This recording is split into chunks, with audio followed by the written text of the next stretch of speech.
mais amplos os critérios de diagnóstico, ou porque nós costumávamos chamar com outros nomes, por exemplo, retardamento mental, o que hoje chamamos de autismo. Ou então, um terceiro argumento era que hoje existe uma maior conscientização da classe médica sobre autismo e, portanto, diagnosticamos melhor. Ou ainda, porque agora mais famílias de crianças autistas estão buscando ajuda e serviços do que antes. Ou ainda melhor, todos os autistas estão se mudando para a Califórnia, porque eles oferecem melhores serviços por lá.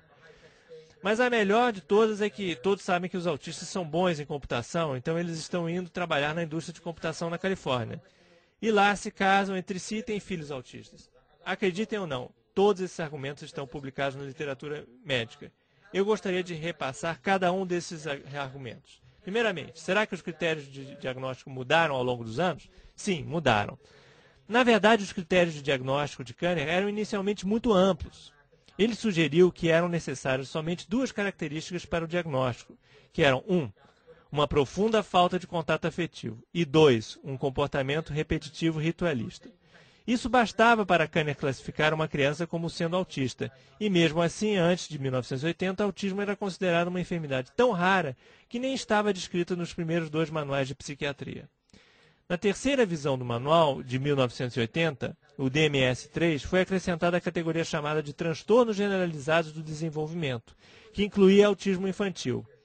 Os critérios, então, ficaram bem restritos, pois deveriam excluir um possível diagnóstico de esquizofrenia, problemas de afeto ou de linguagem. Então, muitos especialistas da época começaram a criticar os critérios desse manual, dizendo: olha, acho que estamos deixando escapar muitos casos de crianças autistas. Esses critérios realmente não abrangem todos os casos. Então, em 1987, eles fizeram uma revisão do manual e ampliaram novamente os critérios para 16 categorias nas 3 áreas de comportamento: linguagem e socialização. Neste ponto, houve um grande aumento no número de diagnósticos. Mas a comunidade científica achou que aquela redefinição era ampla demais e abarcava pessoas que não se poderia caracterizar como autistas. Em 1994, no DMS-4, restringiram-se novamente os critérios, que foram reduzidos de 16 para 12. Desde então, chegou-se à conclusão de que este é um critério relativamente bom de diagnóstico. Que tipo de curva pode-se esperar com essas mudanças nos critérios de diagnóstico? Partindo-se do pressuposto de que não houve variação na incidência. Teríamos uma curva inicialmente elevada, com os critérios diagnósticos de Kanner, que se reduz em 1980, com o DMS-3, elevando-se novamente com a revisão do DMS-3 em 1987 e, posteriormente, caindo em 1994 com o DMS-4. Mas não é isso que se vê. Vemos um crescimento exponencial. O Instituto Mind, que foi encarregado pelo Congresso de estudar a razão do crescimento dos casos de autismo na Califórnia, realizou um estudo de comparação entre os 2 grupos de crianças com autismo nascidas respectivamente nos anos 80 e 90. Primeiro, buscaram aplicar o mesmo critério de diagnóstico aos 2 grupos, para avaliar se a mudança nos critérios havia influenciado o aumento na incidência. Como resultado, constatou-se maior grau de incidência de autismo no grupo de crianças mais novas, segundo grupo. Concluiu-se que a mudança de critério não poderia explicar o aumento no número de casos. A segunda questão que o estudo examinou foi saber se poderia ter havido diagnósticos equivocados. Pode ser que passaram a ser chamadas de autistas crianças que antes eram classificadas na categoria de retardamento mental. Na verdade, já existia um estudo na Califórnia que tinha examinado os números dessa hipótese e descobriu que ao longo de um período de 5 anos a incidência de retardamento mental tinha caído em 9%. E que a de autismo havia aumentado na mesma proporção durante esse período. Daí se concluiu que as crianças antes classificadas como retardados mentais passaram a ser classificadas como autistas. Ocorre que Mark Blaxall, do Safe Minds, um excelente epidemiologista, olhou os dados do estudo e percebeu que os dados não haviam sido corretamente interpretados e que, na realidade, o retardamento mental não estava diminuindo e sim aumentando na proporção do aumento da população. A população de autistas, contudo, estava aumentando exponencialmente. A autora do estudo posteriormente reconheceu o erro de interpretação dos dados. Isto é um gráfico que foi também apresentado no estudo sobre a incidência de autismo na Califórnia. Esta linha representa a incidência de casos de autismo. Veja a mudança de percentual de 1994 a 2002. As demais linhas representam a ocorrência de casos de retardamento mental, paralisia cerebral e epilepsia.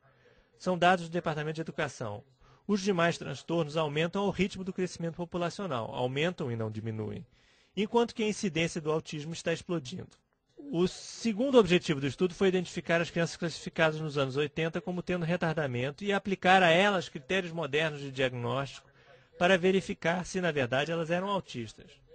Constatou-se que realmente algumas crianças tinham traços autistas e poderiam ser definidas como tal. Mas o mesmo ocorria quando se avaliavam as crianças do grupo dos anos 90. Não havia diferença entre os dois grupos que explicasse o aumento dos casos. Será que nossos médicos diagnosticam melhor o autismo hoje em dia? Sabemos que os médicos sabem tudo, não é mesmo? Digam que sim. Bem, na verdade, o diagnóstico de autismo no momento é baseado puramente em características comportamentais. Tudo que se necessita é um histórico e um exame físico. A maioria dos médicos hoje é melhor em diagnosticar enfermidades se ele puder utilizar exames como ressonâncias magnéticas, radiologia ou qualquer outro exame que envolva muita tecnologia. Isso não é possível com autismo. Não há nenhuma razão para crer que, se uma criança autista aparecesse num consultório médico há 20 anos, o médico não fosse achar que havia algo errado nessa criança. Um caso típico de autismo não é um transtorno tão sutil. Pela minha experiência, e a de muitos de vocês aqui sentados, o que está acontecendo agora é que muitos médicos adiam o diagnóstico. Em vez de dizer, vamos ver logo o que está acontecendo com a sua criança, dizem assim, vamos pensar, observar, e esperar ele fazer 3 anos e aí decidimos. A maior parte dos casos ainda está sendo apontada pelo sistema educacional. Eu realmente acho que os médicos estão mais conscientes hoje, mas mais pediatras estão aptos a detectar o autismo hoje. Mas isso não muda a incidência, altera tão somente a idade em que essas crianças são diagnosticadas. Em vez de serem diagnosticadas aos 4 anos, serão diagnosticadas aos 2 anos, mas a incidência não vai aumentar ou diminuir. Então, se não há uma explosão nos casos de autismo, onde estão os casos perdidos? Hoje a incidência nos Estados Unidos é de 1 a 2 por 250 nascimentos. Se não há uma explosão de casos, há 20 anos e há 30 anos a incidência deveria ser também de 1 a 2 por 250 nascimentos, não é mesmo? Então deve haver muitos autistas adultos por aí. Mas os estudos mostram que ninguém sabe onde estão esses autistas adultos. Ora, quem tem um filho autista de expressão plena precisa de ajuda. Esses adultos precisam de serviços sociais e educacionais ou estarão institucionalizados. Estudiosos buscaram verificar a existência dessa suposta população de autistas adultos não diagnosticados. Foram em prisões, abrigos, instituições psiquiátricas, entre outros. Não encontraram. A incidência antes de 1980 era de 2 a 4 a cada 10 mil nascidos. Então, não existe uma multidão de autistas não diagnosticados e ocultos. Na verdade, se a incidência de hoje fosse a mesma, há 20 ou 30 anos teríamos que encontrar mais de 1 milhão de autistas adultos não diagnosticados em algum lugar. Outro argumento apresentado é de que há mais pais procurando serviços hoje do que antigamente. Como pai de uma criança autista, eu acho que esse argumento é simplesmente hilário. O autismo representa um desgaste financeiro e emocional para todos os envolvidos. Por que imaginar que há 20 anos atrás, os pais de uma criança autista manteriam seus filhos deficientes em casa? Não o levariam ao médico, não o levariam à escola, não procurariam ajuda. Simplesmente os deixariam em casa se entediando. Então estamos falando de 3 mil casos por ano somente na Califórnia. 3 mil pessoas por ano que não apareceriam. As únicas pessoas que acreditam nisso certamente não são pais de autistas. Será que a Califórnia é uma anomalia? Alguém aqui está se mudando para a Califórnia? Bom, na minha opinião, todos estão se mudando da Califórnia para Utah. Se olharmos este gráfico do Departamento de Educação, que apresenta os casos de autismo de 1992 a 2002, poucos estados tinham altas taxas de autismo no início dos anos 90. A cor branca representa menos de 5 por 10 mil. A maioria dos estados está em branco. A Califórnia estava em branco. O segundo mapa mostra a situação em 1997. A maioria dos estados está em amarelo. Mais consciência? Ou mais crianças no sistema educacional? Oregon tinha muita gente. Califórnia estava na média. Agora vejam o mapa com a situação em 2002. Muitos estados em laranja e alguns em vermelho e outros em marrom, que representa mais de 56 por 10 mil.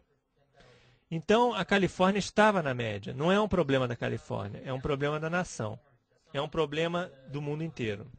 Fizeram alguns estudos sobre prevalência nos Estados Unidos. Em uma cidade de Nova Jersey, encontrou-se uma incidência de 1 em 149 crianças. Estudo feito em Atlanta mostra a incidência de 1 em 294 crianças. Acho que a diferença se deve ao fato de que o estudo de Atlanta não foi feito tão seriamente. Em ambos os casos, a incidência é muito alta. Será que é um problema nos Estados Unidos? Não. Estes são números relatados pela literatura no mundo inteiro. Acabaram de relatar um condado na Inglaterra onde 1 em 86 crianças são autistas. Em uma localidade no Japão, outro estudo encontrou 1 em 84 crianças com autismo. Na China, não há muitos estudos, mas há 1 em 1000 crianças. Houve uma explosão de casos na China mais recentemente. Na Europa, muitos casos. Todos esses estudos foram feitos em áreas onde já havia estudos anteriores que apontavam incidências bem menores. Autismo é uma epidemia. Por que isso importa? Por que passei tanto tempo com essas explicações? A razão é que não existe uma epidemia genética. É impossível. Se autismo é uma epidemia, temos que mudar o nosso foco de uma abordagem puramente genética para o de uma enfermidade com um componente ambiental. Isso deve guiar o nosso foco do tratamento e de pesquisa, e também o nosso foco de área de pesquisa. Isso também nos dá a esperança de que potencialmente podemos prevenir o autismo, potencialmente podemos tratá-lo e até potencialmente curá-lo. Isso muda tudo. Então, é importante. Então, será que autismo é uma doença ambiental? Vocês já ouviram falar no fio a mais de palha que quebra as costas do camelo? O camelo representa a predisposição ou suscetibilidade genética. Sim, acredito que existe um componente genético. Mas autismo não é uma enfermidade puramente genética. E bilhões de dólares gastos para descobrir o gene do autismo mostraram anomalias em 15 diferentes cromossomos, sendo que tais anomalias também são frequentes em pessoas normais. Os próprios geneticistas reconhecem que é uma doença multifatorial e não apenas genética. Aqui está a palha que rompeu as costas do camelo. É muito. E ela representa toxicidade ambiental que cresce cada vez mais. A quantidade de palha que o camelo pode suportar depende de quão forte for o camelo. Quanto mais geneticamente suscetível, menos palha será necessária para que ele sinta o peso. E o que está acontecendo é que mais e mais palha está sendo acrescentada ao meio ambiente. E mais pessoas estão sendo afetadas. Vejam só as doenças que estão aumentando. Lúpus, esclerose múltipla, asma, mal de Parkinson, Alzheimer. Todas relacionadas com o sistema imunológico. Não estamos lidando bem com esse tipo de enfermidade autoimune. Não estamos sabendo tratar inflamações. Lidamos melhor com doenças infecciosas. Claramente algo está acontecendo. Autismo é só um transtorno do desenvolvimento? A evidência mostra que não. O que farei agora é repassar vários estudos. Não me aprofundarei em nenhum deles. Quero somente que vocês vejam quanta pesquisa existe. Quando disserem a vocês, não há pesquisa sobre isso, saibam que dizem isso simplesmente porque não leram. Claro que existe pesquisa. Basta ir atrás desses estudos. Há muita pesquisa ainda por fazer. Não se gastou nem o mínimo do que seria preciso para obter as respostas de que precisamos. Contudo, esses estudos não são algo fantasioso de outro mundo. O que mostrarei agora são estudos sérios, publicados em revistas científicas respeitadas. Eu acho que o autismo é uma doença metabólica que atinge vários sistemas do organismo. Esses são os sistemas mais afetados. O sistema neurológico, é evidente. Vemos isso com clareza, mas também muitas crianças têm problemas no sistema gastrointestinal, no sistema imunológico e no toxicológico. Sabemos também que esses sistemas são muito interligados. Por exemplo, 70% do seu sistema imunológico está localizado no trato intestinal. Se você tiver alguma anomalia no sistema imunológico, é quase certo que apresentará também uma anomalia no sistema gastrointestinal. Todos os neurotransmissores que encontramos no cérebro existem também no trato intestinal.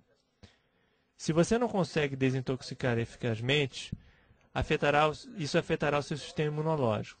E também são sistemas muito complexos. Não se trata de uma bomba mecânica como seu coração.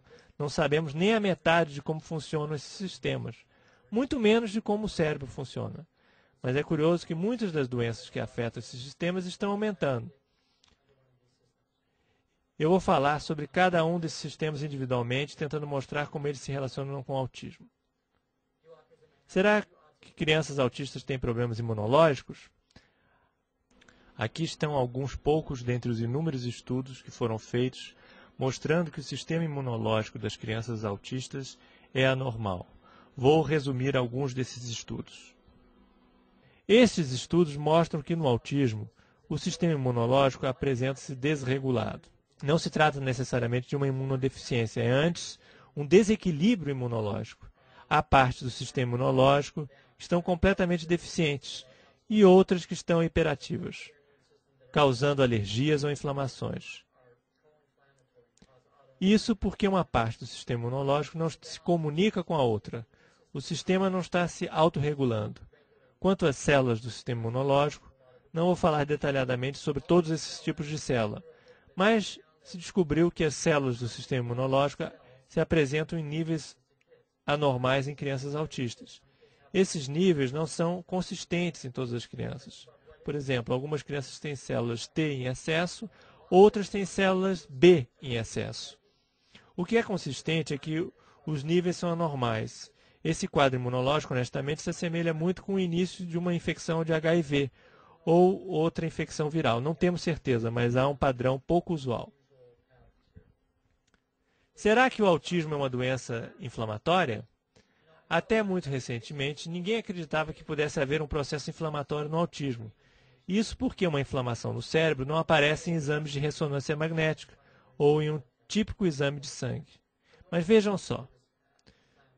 Todos esses estudos mostram claramente que há uma inflamação no trato intestinal, no cérebro e no sangue das crianças autistas.